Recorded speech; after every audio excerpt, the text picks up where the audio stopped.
जय हिंद दोस्तों। मेरा नाम है Saurabh. So today we are covering fundamental rights, मौलिक अधिकार, जो कि हर एग्जाम के लिए बहुत ही या मोस्ट इंपॉर्टेंट टॉपिक है। तो आज हम उसी को कवर करने जा रहे हैं। ठीक है, स्टार्ट करते हैं। आई होप आप सब नोट्स बनाओगे इसके। सबसे पहली चीज, फर्स्ट क्वेश्चन बनेगा क्या कि फंडामेंटल राइट्स हमारे कौन से आर्टिकल से स्टार्ट होते हैं और कौन से आर्टिकल में खत्म होते हैं। तो आर्टिकल 12 से लेके आर्टिकल 35 तक हमारे सारे आर्टिकल्स क्या हैं? Fundamental rights. आपसे पूछे कौन से पार्ट के अंदर है? पार्ट 3 के अंदर है। तो पार्ट थर्ड हमारा क्या है? फंडामेंटल राइट्स, जिसमें हमारे सारे राइट्स के बारे में, हमारे अधिकार के बारे में लिखा हुआ है, जो कि आज मैं आपको पढ़ाने जा रहा हूं। और इस वीडियो को हम कम से कम 2 पार्ट्स में पढ़ेंगे। ठीक है, अब हम स्टार्ट करते हैं आगे। आर्टिकल 12 तो आपका वही है, डेफिनेशन ऑफ स्टेट, राज्य की परिभाषा। यहां स्टेट का मतलब एक सिंगल स्टेट से नहीं है, पूरे नेशन की बात कर रहा है। ठीक है। और आर्टिकल 13 आपका बात करता है जुडिशियल रिव्यू। Judicial review. ठीक है। हम स्टार्ट करेंगे आज आर्टिकल 14 से। ठीक है, 14 से स्टार्ट करेंगे। तो आई होप आपने हेडिंग बना ली होगी फंडामेंटल राइट्स की। ठीक है, आगे चलते हैं। जैसे कि आपके सामने यहां लिखा हुआ है कि आर्टिकल 14 से लेके 18 तक हमारे क्या है? Right to equality. बाकी 19 से 22 फ्रीडम है। अलग अलग आर्टिकल्स आपके यहां पे गिवन है। तो हम वन बाय वन इसको कवर करेंगे। ठीक है, starting with article 14 to 18। Starting with article 14 to 18। हमारा 14 आर्टिकल क्या है? जैसे कि आपको दिख रहा है कि आप कह रहे हो सर 14 से लेके 18 राइट टू इक्वलिटी है। हेडिंग होगी क्या? इक्वलिटी। उसके बारे में बात कर रहा है आपसे। बाकी जो भी आपके आर्टिकल्स हैं, यहां देखो एक बार। आर्टिकल 14 से 18 जो आपका इक्वलिटी है, सबसे फर्स्ट लाइन क्या लिखी है आर्टिकल 14 के अंदर? Equality before law. First point ये आपका क्या है? Equality before law and equal protection of the law. Most important line है ये। आपसे पूछा गया था एक बार एग्जाम में कि जो हमने लिखी है यहाँ पे इक्वलिटी बिफोर लॉ, ये हमने कौन से कंट्री से अडॉप्ट किया है? तो आप क्या कहोगे? ये हमने ब्रिटेन से अडॉप्ट की है लाइन। और नेक्स्ट लाइन कौन सी है? इक्वल प्रोटेक्शन वाली। तो हमने कहां से की है? वो हमने यूएसए से की है। सर क्या मतलब है इसका? इसका मतलब है कि कानून के लिए सब बराबर रहेंगे, कानून सबके लिए एक रहेगा, कानून से कोई ऊपर नहीं, कानून से कोई नीचे नहीं। ठीक है, कानून सबके लिए एक है। ये नहीं कि कोई अमीर है तो उसके लिए न्यू कानून बनेगा, न्यू लॉ पास होगा, ऐसा कुछ नहीं है। सबके लिए इक्वल है, क्योंकि हम पढ़ क्या रहे हैं?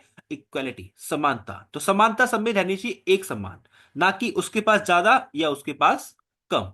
ठीक है, नेक्स्ट चलते हैं हम आगे।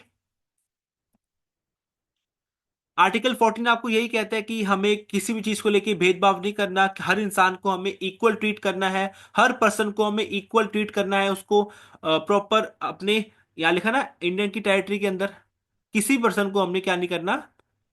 असमानता नहीं फैलानी है। ठीक है।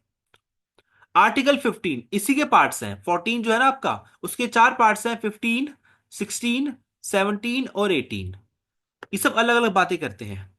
अगर आपसे पूछे कि ये बता दो हमें कि क्या बात करते हैं, बाकी मैं रब कर देता हूं एक बार।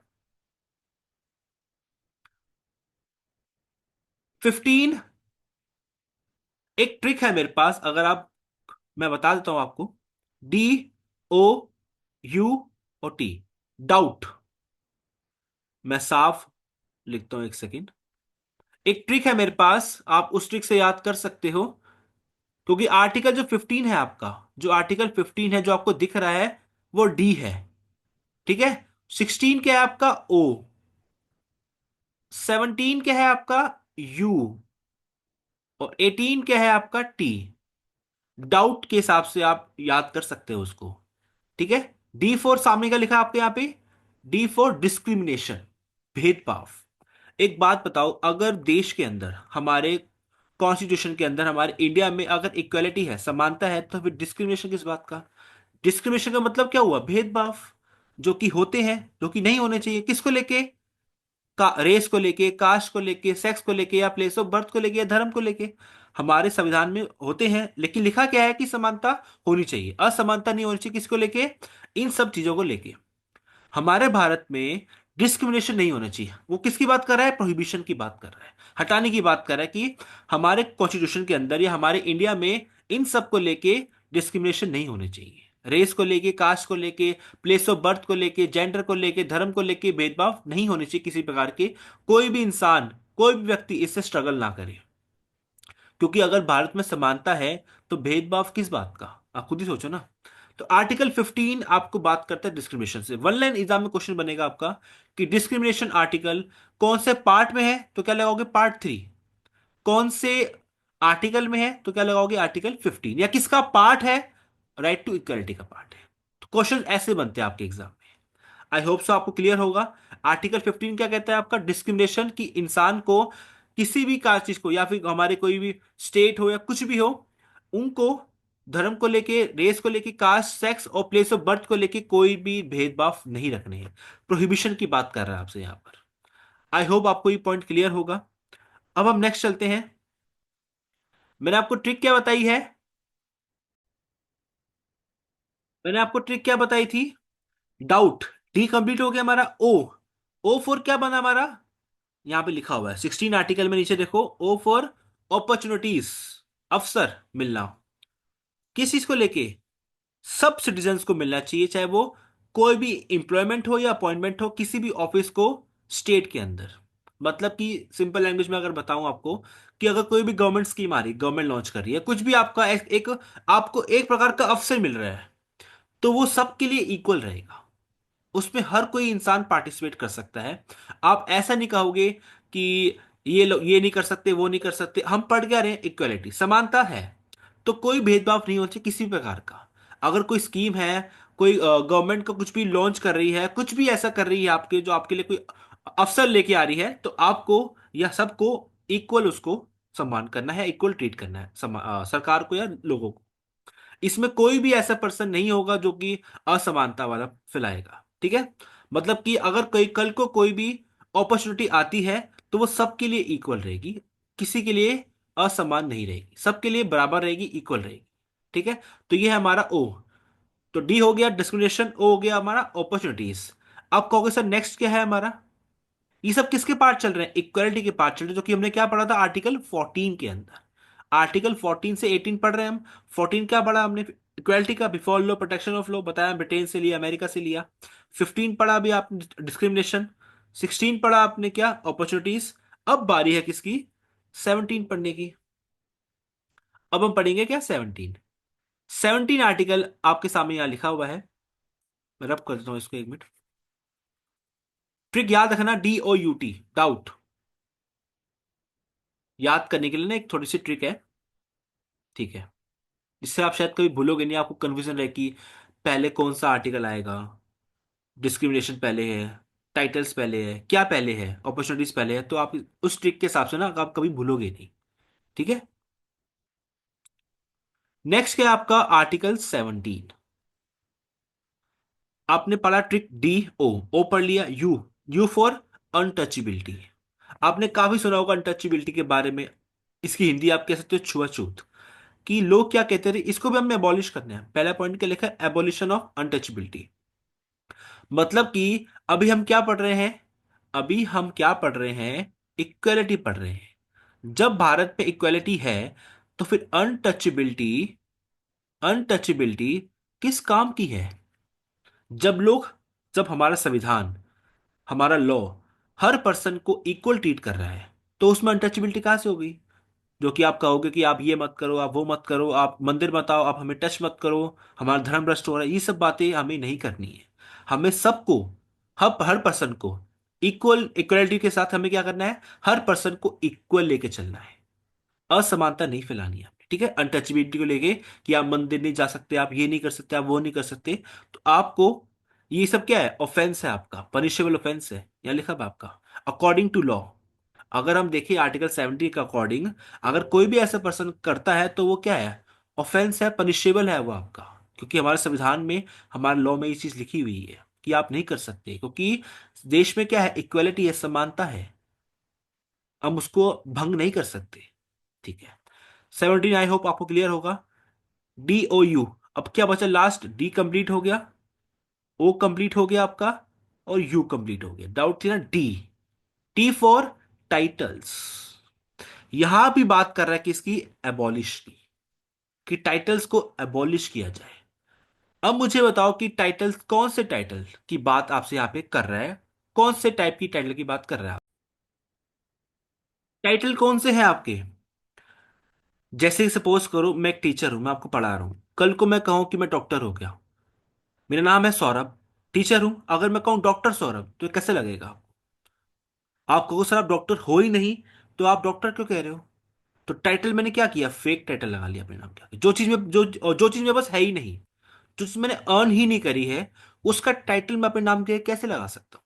सेम वही बात कर रहा है आपसे टाइटल की यहां पर, कि आपको टाइटल को एबॉलिश करना है जो कि आपने खुद से अर्न नहीं करे हैं, जो कि आपने सेल्फ, मैं आपको सिंपल लैंग्वेज में बता रहा हूं, सेल्फ अर्न अगर आपने नहीं करे कोई टॉपिक को या किसी, सॉरी, टाइटल को, तो आपको उसको अपने नाम के आगे ऐड ऑन नहीं कर सकते। जैसे लोग क्या करते हैं, राय बहादुर लिखा हुआ है यहाँ पे, थर्ड थर्ड फोर्थ देखो, राय बहादुर, खान बहादुर, ये सब टाइटल लेते हैं, लोगों ने अचीव थोड़ी किए हैं, उनको मिले हैं विरासत से, तो उन्होंने आपने आगे कंटिन्यू किया। तो मतलब क्या है, कोई भी आर्टिकल, कोई भी टाइटल आप उसके नाम के आगे नहीं लगा सकते अपने, सिंपल लैंग्वेज में।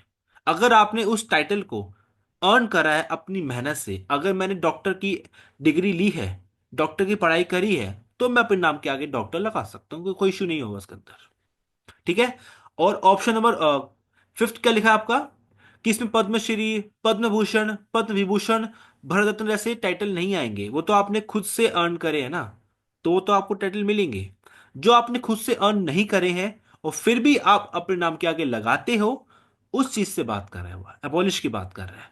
और कोई भी फॉरेन कंट्री का टाइटल भी यहां पे नहीं किया जाएगा। ठीक है, तो ये है हमारा टाइटल्स को एबॉलिश करने की बात करता है। तो मतलब सिंपल लैंग्वेज में क्या हुआ, कि आपने जो टाइटल्स खुद से अर्न करे हैं, उसको आप अपने नाम के आगे ऐड ऑन कर सकते हो। जो खुद से अर्न नहीं करे हैं, विरासत से मिले हैं, वो नहीं माने जाएंगे। ठीक है। और इसमें पद्मश्री जो हमारे अवार्ड्स होते हैं, भूषण विभूषण, वो ऐड ऑन नहीं माना जाएगा, क्योंकि वो आपने खुद से अर्न करे हैं, मेहनत से अर्न करे हैं। ठीक है। कोई फॉरेनर मिला है आपको टाइटल, वो भी आपको नहीं एक्सेप्ट किया जाएगा इसके अंदर। ठीक है। तो ये था हमारा आर्टिकल 14 से लेके 18। 14 क्या पढ़ा हमने, इक्वलिटी। एक फटाफट से रिकैप करते हैं इसको, देखो वापिस जाता हूं मैं। 14 क्या किया था आपने, मैं रब करता हूँ इन सबको एक बार, चीज एक सेकेंड।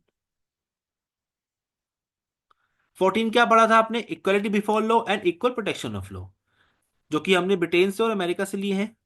नेक्स्ट क्या बताया था मैंने आपको, 15 ट्रिक बताई थी मैंने आपको डिस्क्रिमिनेशन की, DOUT, डी बता दी मैंने आपको क्या, कि आप भेदभाव नहीं कर सकते किसी प्रकार का। 16 क्या है आपका, डिस्कस कर चुके हैं। 17 अनटचेबिलिटी और 18 टाइटल्स, DOUT। तो आपका डाउट क्लियर हो गया, मतलब कि राइट टू इक्वलिटी आर्टिकल 14 से लेके 18, आर्टिकल 14 से लेके 18 तक आपके क्लियर हो गए। दैट मीन्स इसमें कोई डाउट नहीं होगा आपको। अगर डाउट कोई लगता है आपको किसी आर्टिकल में, तो आप कमेंट सेक्शन में मुझे बता देना। आगे चलते हैं। अब हम आएंगे किस पे, आर्टिकल 19 के ऊपर। ये भी इंपॉर्टेंट टॉपिक है आपका, इसको भी मैं कहूंगा इंपॉर्टेंट है, एग्जाम में क्वेश्चन आते हैं इससे आपके। ठीक है। अब हम पढ़ते हैं आर्टिकल 19 को, एक सेकेंड। ठीक है। जैसे आपने पढ़ा कि आर्टिकल 14 से 18 क्या है, राइट टू इक्वलिटी, उसके पार्ट्स पढ़े आपने, वैसे ही आर्टिकल 19 से लेके 22 तक क्या है हमारे, राइट टू फ्रीडम, ये उसकी हेडिंग है। ठीक है। 19 में कुछ और बात होगी, 20 में कुछ और होगी, 21 में कुछ और 22 में कुछ और बात होगी। ठीक है, तो हम 19 से स्टार्ट करते हैं। राइट टू फ्रीडम, फ्रीडम मतलब आजादी। आपको आजादी है, आप देश के क्या हो, सिटीजन हो, आपको फ्रीडम है, आजादी है, क्योंकि वी आर इंडिपेंडेंट, तो हमें फ्रीडम है, आजादी है। किन चीजों की आजादी है, आर्टिकल 19 हमें गारंटी देता है किसकी, कि भारत में रहने वाले हर नागरिक को ये 6 राइट्स दिए जाएंगे। अगर कोई भी इंडियन सिटीजन है, भारत की नागरिकता लेके बैठा हुआ है, तो उसको क्या मिलेंगे? ये सारे के सारे राइट्स मिलेंगे। हम पढ़ते हैं इसको। आर्टिकल 19 में लिखा हुआ ये बात, ठीक है। फर्स्ट पॉइंट क्या लिखा है? Freedom of speech and expression. Simple है। फ्रीडम ऑफ स्पीच, जैसे मैं अभी क्या कर रहा हूं, बोल रहा हूं। फ्रीडम ऑफ स्पीच मतलब आपको बोलने का अधिकार है, आप बोल सकते हो। एंड एक्सप्रेशन, अपने आप को एक्सप्रेस कर सकते हो। आप बोल सकते हो, अपने आप को एक्सप्रेस कर सकते हो। कैसे एक्सप्रेस करोगे? अगर अपने आप को बोलना है, अगर आप देखो, बोल के तो आप हर कोई एक्सप्रेस कर लेता है। अगर आप बिना बोले अपने आप को एक्सप्रेस करना चाहो तो कैसे करोगे? आज के टाइम पे हमारे लिए एक बहुत ही इंपॉर्टेंट चीज बन चुकी है सोशल मीडिया। लोग क्या करते हैं? पोस्ट करते हैं, चाहे व्हाट्सएप हो, इंस्टाग्राम पर स्टोरीज लगाते हैं, स्टेटस लगाते हैं। क्यों? अपने आप की जो एक्सप्रेस कर रहे हैं, अपने आप को, अपनी फीलिंग्स को क्या कर रहे हैं? लोगों के सामने एक्सप्रेस कर रहे हैं। ठीक है। तो आप, लोग क्या करते हैं? बुक्स लिखते हैं, नॉवेल्स लिखते हैं, ताकि लोग देखें जो उनके अंदर फीलिंग्स है वो एक्सप्रेस कर रहे हैं उसके द्वारा। किसके द्वारा? बुक्स के द्वारा, नॉवेल्स के द्वारा, या इंस्टाग्राम, सोशल मीडिया, व्हाट्सएप पे आप स्टोरीज लगा के करते हो। मतलब कि हमें बोलने का अधिकार है और अपने आप को एक्सप्रेस करने का अधिकार है। ठीक है। सेकंड पॉइंट क्या लिखा है? To assemble peacefully without arms. To assemble peacefully मतलब कि आप जहां पर भी हो, पीसफुली काम करो, शांतिपूर्वक काम करो, बिना किसी इलीगल काम के। जैसे कि हम चार दोस्त हैं, हम चार दोस्त हैं, पढ़ रहे हैं बैठ के, कुछ इलीगल काम हो रहा है, हम लीगल काम कर रहे हैं, पढ़ाई कर रहे हैं, कोई दिक्कत नहीं है। आप एक साथ भी हो और अच्छा काम भी कर रहे हो। लेकिन आप एक साथ हो, कुछ इलीगल काम कर रहे हो, या कुछ आर्म्स है आपके पास, हथियार हैं, तो वो इलीगल माने जाएंगे। आप ऐसे नहीं कर सकते। ठीक है। असेंबल हो सकते हो पीसफुली, सब कुछ कर सकते हो, लेकिन बिना किसी इलीगल एक्टिविटी या बिना किसी आर्म्स के, विदाउट आर्म्स के। ठीक है। बिना किसी हथियार के। थर्ड क्या लिखा है? टू फॉर्म एसोसिएशन और यूनियन या फिर कोऑपरेटिव सोसाइटीज। इसको सिंपल लैंग्वेज में आप कह सकते हो, मैं आपको कहूं तो, आप किसी भी चीज की, आप किसी भी चीज की प्रैक्टिस कर सकते हो अपने हिसाब। सिंपल है। ठीक है। मतलब कि आप कोई भी फॉर्म कर सकते हो एसोसिएशन को अपने हिसाब से, सोसाइटी के लिए, यूनियन लेवल पे कुछ भी कर सकते हो आप। ठीक है। आपके पास इस चीज का फ्रीडम है। फोर्थ पॉइंट क्या लिखी है? To move freely throughout the territory of India. मतलब कि आप, फोर्थ पॉइंट क्या लिखा है? कि आप कहीं पर भी घूम सकते हो। यहां फ्रीली का मतलब ये नहीं कि बिना पैसे के। पैसा आपको चाहिए, मस्ट है वो चीज तो। फ्रीली मतलब क्या हुआ? कि बिना किसी रोक टोक के आप इंडिया की टेरिटरी में कहीं भी घूम सकते हैं। कोई आपको उसके लिए मना नहीं करेगा, क्योंकि देश आपका है, तो आप कहीं भी घूम सकते हो। फिफ्थ पॉइंट क्या लिखा है? To reside and settle in any part of India.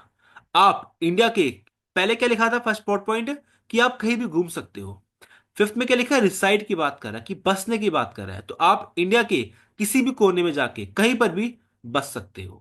लेकिन कुछ पार्ट्स हैं आपके, साउथ में है, कुछ नॉर्दर्न पार्ट्स हैं जहाँ पे डिस्प्यूटेड एरिया है, वहां पे आप नहीं जा सकते। अदरवाइज आप कहीं पर भी सेटल हो सकते हो। ठीक है।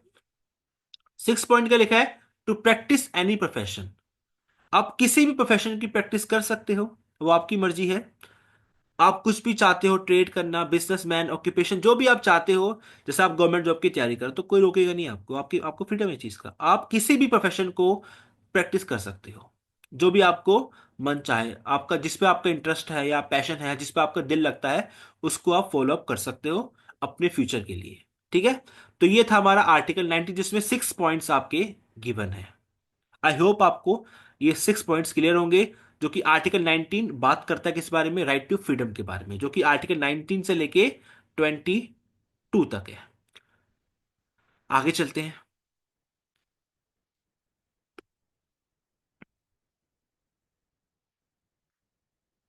आगे क्या कह रहा है आपको आर्टिकल 20? हाँ। अब आते हैं हम किस पे? आर्टिकल 20 पर। आर्टिकल 20 क्या कह रहा है आपको? Conviction for the offence. Simple. Conviction for the offence. इसका मतलब क्या हुआ? ऑफेंस का पता मतलब तो पता होगा, अपराध क्राइम करना। कन्विक्शन मतलब कि आप कह सकते हो सेफ्टी के लिए, सेफ गार्ड, अपराध से बचाव हिंदी हो सकती है इसकी। ठीक है, क्या मतलब हुआ इसका? इसमें दो पॉइंट्स है, नो डबल जियोपार्डी और नो सेल्फ इंक्रिमिनेशन।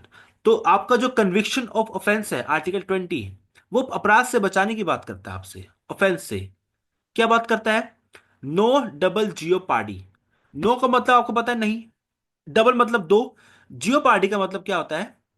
जियोपार्डी, ये पार्टी नहीं है कोई, पार्टी है, मतलब डेंजर, खतरा, खतरा नहीं है, दो बार खतरा नहीं है। नो का मतलब क्या हुआ? नहीं, डबल दो, डेंजर, और जियोपार्डी डेंजर, दो बार डेंजर नहीं है, दो बार खतरा नहीं है। कैसे नहीं है? सपोज करो आपने कोई क्राइम किया, यहां देखो, आप कोई व्यक्ति हो, आपने कोई क्राइम किया, आपको उसकी पनिशमेंट मिल गई, क्राइम की पनिशमेंट मिलेगी, मिलेगी आपको। पनिशमेंट मिली आपको 2 सालों के लिए। 2 साल पूरे करने के वापस आप कहां पे आ गए? अपने घर में आ गए। 2 साल पूरे हो गए आपके। आफ्टर 2 इयर्स आपकी पनिशमेंट फुलफिल हो गई और आप वापस घर आ गए। तो 2 दिन बाद क्या आपको पुलिस आएगी, उठा के ले जाएगी दोबारा से? नहीं होगा ना, जब तक आप कोई और क्राइम या ऑफेंस ना कर दो। सेम ये लिखा है यहां पे, मतलब कि एक क्राइम अगर आपने किया है तो उसकी एक ही पनिशमेंट आपको मिलेगी, नॉट 2 टाइम्स, दो बार नहीं मिलेगी। अगर 2 बार गलती करोगे तो 2 बार पनिशमेंट मिलेगी, आप अगर 3 बार करोगे तो 3 बार मिलेगी। ऑफेंस के हिसाब से आपको डिसाइड होगा कितना ऑफेंस कर रहे हो, उस हिसाब से आपको पनिशमेंट मिलेगी, लेकिन एक ही ऑफेंस के लिए बार बार पनिशमेंट आपको नहीं दी जाएगी। No person shall be punished for the same offence. Same offence के लिए आपको 2 बार पनिशमेंट नहीं मिलेगी, एक ही बार मिलेगी, बार बार अगेन एंड अगेन नहीं मिलेगी। तो ये सेफ्टी है आपके लिए। ठीक है, सेकंड पॉइंट क्या लिखा है आपका? No self incrimination. No self incrimination मतलब कि अपने खिलाफ विटनेस। नो सेल्फ, अपने खिलाफ, इंक्रिमिनेशन मतलब क्या हो? विटनेस, अपने खिलाफ विटनेस आप नहीं बन सकते। सपोज करो, यहां पे देखो, मैं लिख रहा हूं, एक पर्सन है ए और बी और सी, समझाने के लिए आपका। ए पर्सन जो है वो चोर है, बी पर्सन जो है आपका वो इनोसेंट है, और सी क्या है? हमारी पुलिस है। ठीक है, ए चोर है, बी इनोसेंट और सी पुलिस है आपकी। तो चोरी कौन करेगा? ए। अब चोर को पता है कि मैं चोरी कहीं पकड़ा जाऊंगा, तो वो ए क्या करेगा? सी को रिश्वत खिला देगा, निछावर खिला देगा। तो ए और सी आपस में मिल गए, ए और सी आपस में मिल गए, और इन्होंने क्या किया? आपस में मिलकर बी को फंसा दिया, बी को बलि का बकरा बना दिया, इनोसेंट को फंसा दिया। और इनोसेंट पे क्या किया जा रहा है? टॉर्चर किया जा रहा है, उस पर फोर्स किया जा रहा है कि आपको क्या करना है? पनिशमेंट, जो भी ऑफेंस चोर ने किया है वो अपने सर पे लो।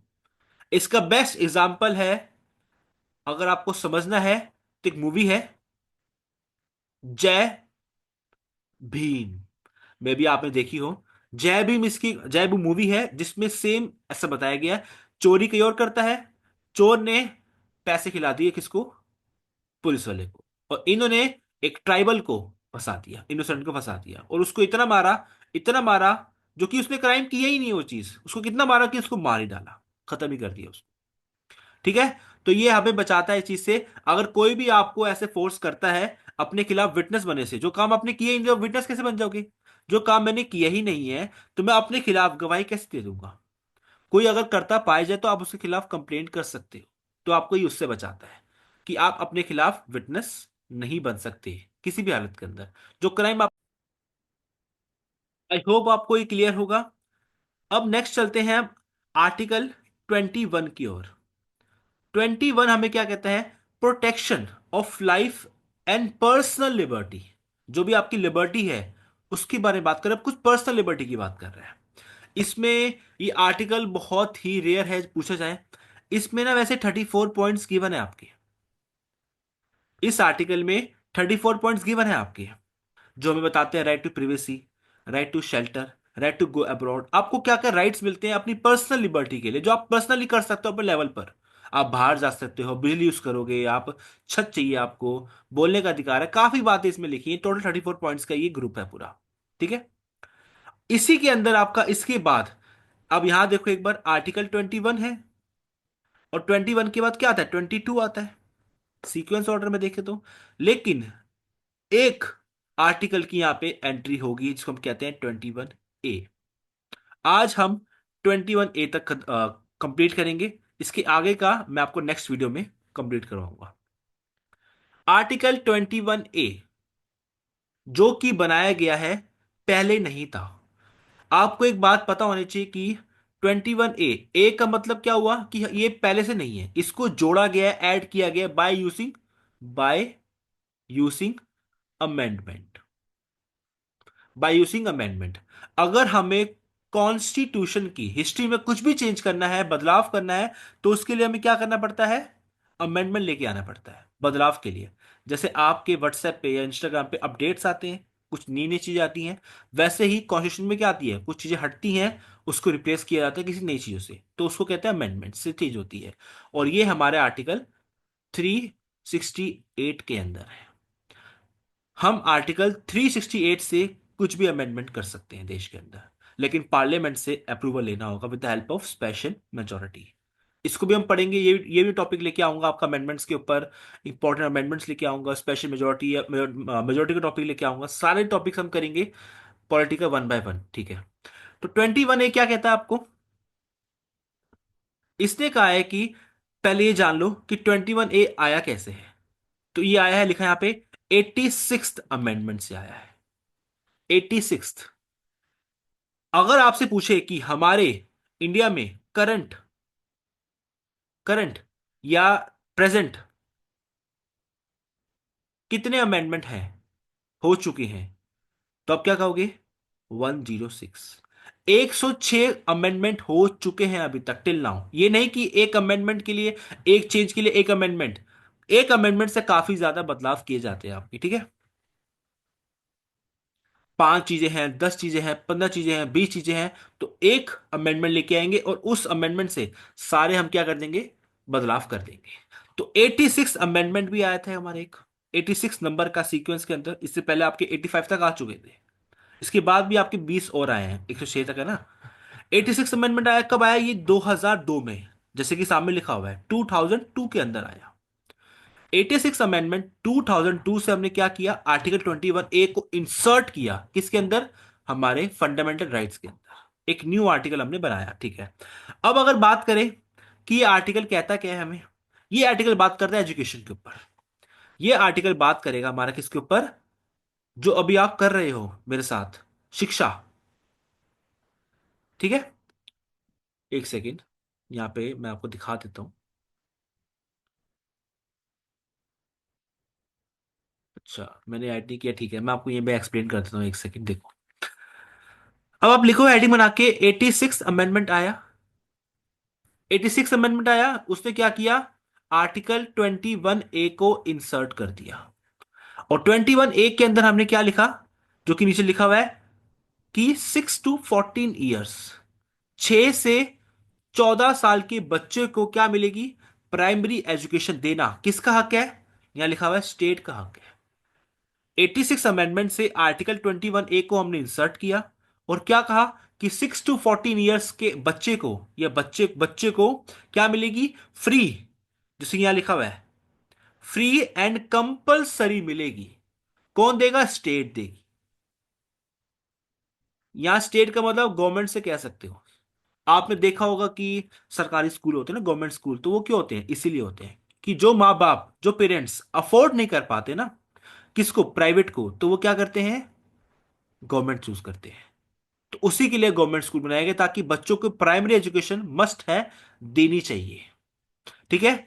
तो ये है हमारा 86 अमेंडमेंट से आया था। आगे और भी 86 अमेंडमेंट से दो बदलाव और भी हुए थे, आर्टिकल 45 में भी हुआ था और आर्टिकल 51A में भी हुआ था, के पार्ट आया था, वो हम आगे देखेंगे जब हम वो टॉपिक को कवर करेंगे।